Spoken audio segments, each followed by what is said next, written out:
Right here we've got the 2003 LS-430, possibly one of the most luxurious cars ever made.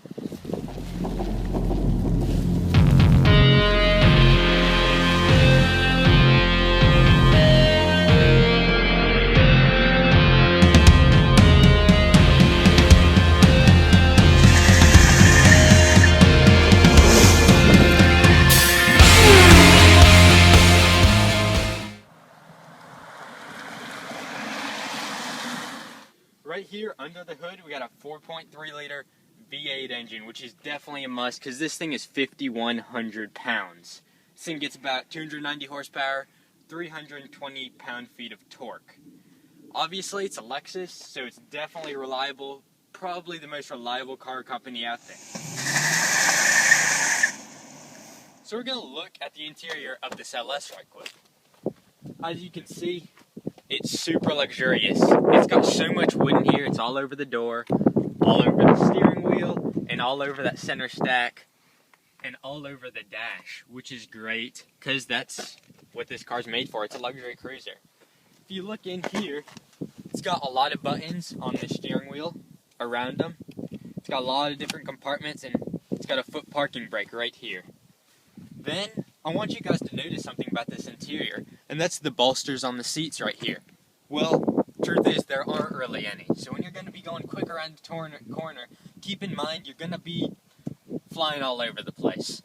One super awesome thing about this interior, which is really simple, but really good if you'll come right over here, is it actually has a double glove box. A small one up here for if you have a camera or your iPhone, you could throw it in there, and a big one for your equipment manual for your car or anything that you're going to be taking out every once in a while, like your insurance information.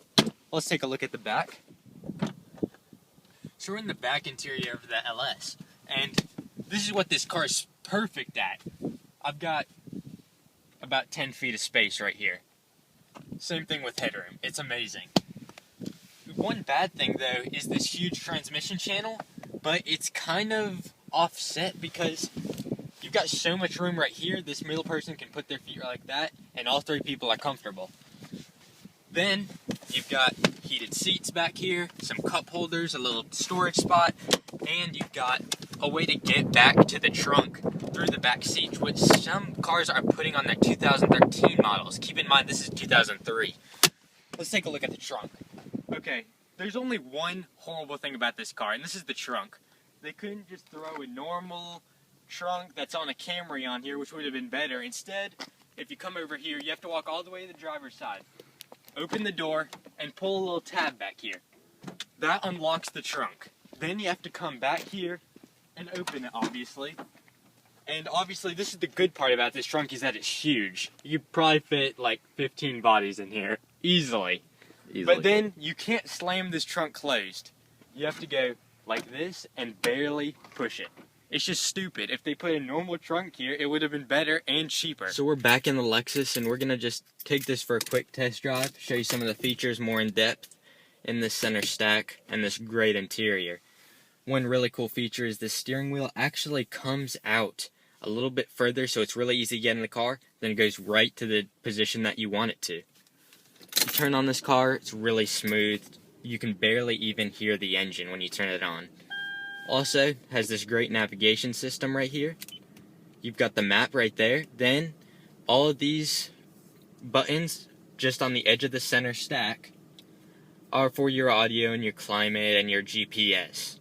Basically, you just touch that. If you turn on the radio, you can just go more in depth on the sound. You can pick where you want the sound to be more centered at. You can turn on the bass more. Then, for climate, you can just, same thing. Awesome feature on this car is that the vents actually move back and forth to circulate the air in the cabin. Only seen that feature in this car. And this car has a great sound system because it's a Mark & Evanson. It's the premium sound system of Lexus. And that's basically one of the best sound systems you can get, along with a system like Harman Kardon. They put those in a lot of luxury vehicles too. Just take this car for a quick test drive. One thing I want to let you guys know is that this car, it has a great turning radius, I have to say that. so it kind of makes it easier to park, but this car is also long, so it's not going to be the easiest car to parallel park, and it's a little hard not to get crooked, but you can definitely get it in between the lines no problem, simply because this car has a great turning radius. Not to mention that this car also has parking sensors, which work very well too. Possibly my favorite feature on this car. This car, I have to say, is extremely smooth. It's definitely the smoothest car I've ever driven. You know, you're not going to necessarily get a lot of feedback from the tires in a sporty sense, but that's not what the car was built for. It was built for comfort. It was definitely built for highway driving and in-town driving, around town, to be used every day. That's why it's got so much room and it's got so much luxury. It's really the most comfortable, quietest car you can get. Along with this comfort, you get this this really cloudy, soft steering that Lexus is known for. And it's even softer than the newer models, because the newer models are a little bit on the sportier side. Whereas this one's definitely just comfort, just all about smoothness.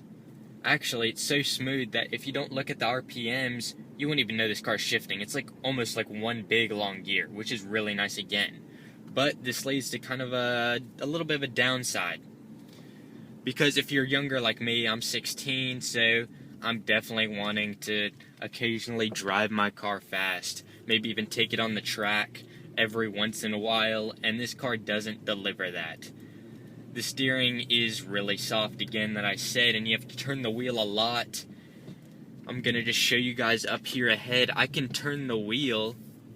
Let me just get past this turn so I can show you guys about the steering. I can turn the wheel back and forth like this. Not much is happening, even though I'm turning the wheel a considerable amount. Definitely not quite as sharp as steering as Audi and BMW. Not even close, actually, to tell the truth.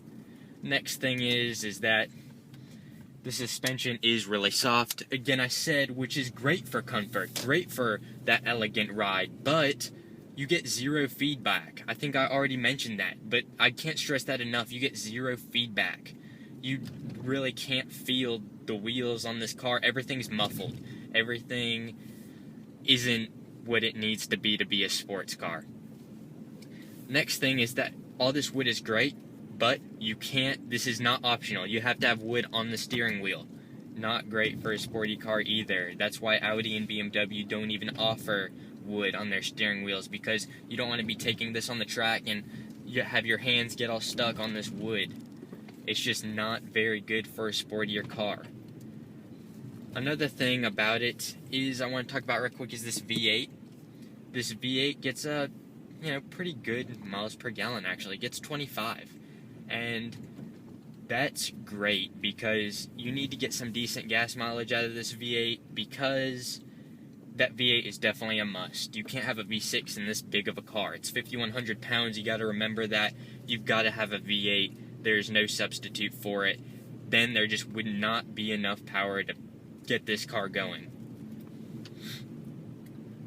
Again, back to what I was saying about the sportiness of this car. Basically, overall in conclusion, if you want the best of both worlds in a car, you need to look toward Mercedes if you want something comfortable and a little sporty, because as I'm really getting this car going around these turns,